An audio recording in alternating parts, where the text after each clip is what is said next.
Hello everyone, welcome back to JavaScript series. आज हम बात करने वाले हैं जावास्क्रिप्ट के वेरिएबल के बारे में।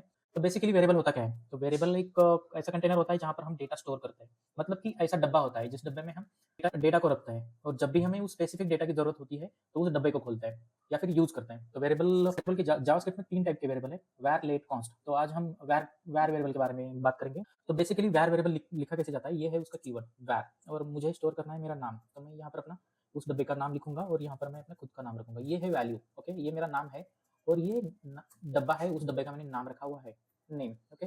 और ये कीवर्ड है, मतलब ये वेरिएबल किस टाइप का है। और वैर वेरिएबल जैसे कि फंक्शनल स्कोप होता है, ग्लोबल स्कोप होता है। जैसे कि मैंने यहाँ पर लिखा, अभी यहाँ क्या करूंगा, मैं कंसोल करूंगा। तो वेरिएबल मतलब जहां भी हमें वेरिएबल की जरूरत होगी, तो इस अभी मुझे नाम, मेरा नाम चाहिए, तो मैं इस वेरिएबल को क्या करूंगा, यहाँ पर प्रिंट करूंगा। तो ये कंसोल में मुझे मिलेगा। तो जस्ट मिनट, यहाँ पर नोड और वेरिएबल फाइल का नाम, और यहाँ पर मैंने एंटर किया तो मुझे क्या मिला, मेरा नाम मिला, करेक्ट है।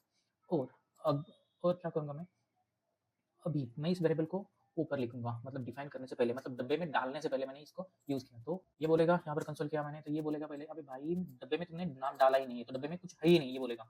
तो ये अनडिफाइन है। तो ये यहाँ पर अनडिफाइन क्यों आ रहा है, ये मैं आगे जाके आपको बताऊंगा। अभी तो फिलहाल यहाँ इतना याद रखो कि डब्बे में कुछ अगर नहीं है, अगर डब्बे में कुछ है ही नहीं, तो उससे पहले अगर हम उसको यूज नहीं कर सकते हैं, ओके। तो ये, और ये है ग्लोबल स्कोप। ग्लोबल स्कोप मतलब कि ये वेरिएबल यहाँ पर नीचे इसके यहाँ कहीं भी एक्सेस होगा, ओके, इसे ग्लोबल स्कोप बोलते हैं। और ब्लॉक स्कोप क्या होता है? ब्लॉक स्कोप मतलब कि इस कर्ली ब्रैकेट के अंदर, इसके अंदर जो भी कोड लिखा जाएगा वो ब्लॉक स्कोप होता है। कि जैसे कि अभी इस वेरिएबल को मैंने इस ब्लॉक स्कोप में लिखा, करेक्ट है। और इस ब्लॉक स्कोप में लिखा और मैं इसको आउटसाइड में कंसोल करूंगा, सीएलजी कंसोल किया मैंने, और इस नेम को मैं यूज करूंगा। तो देखते हैं, यहाँ पर सागर आ गया, तो फिर से यहाँ पर मैं करण कर देता हूँ। तो लेट्स चेक, इसको मैंने फिर से चेक किया, तो यहाँ पर करण आ रहा है, करेक्ट। कि मतलब ये है फंक्शनल स्कोप। ग्लोबल स्कोप मतलब ये वेरिएबल हम ग्लोबली एक्सेस कर सकते हैं, कि नो मैटर कि अगर हमने इसे ब्लॉक स्कोप में लिखा या फिर किसी फंक्शन में लिखा, इफ ये कंडीशन है, इसको अगर मैंने इस वेरिएबल को यहाँ पर इस इफ एल्स कंडीशन में लिखा मैंने और यहाँ पर प्रिंट किया, तो ये बाहर भी एक्सेस है।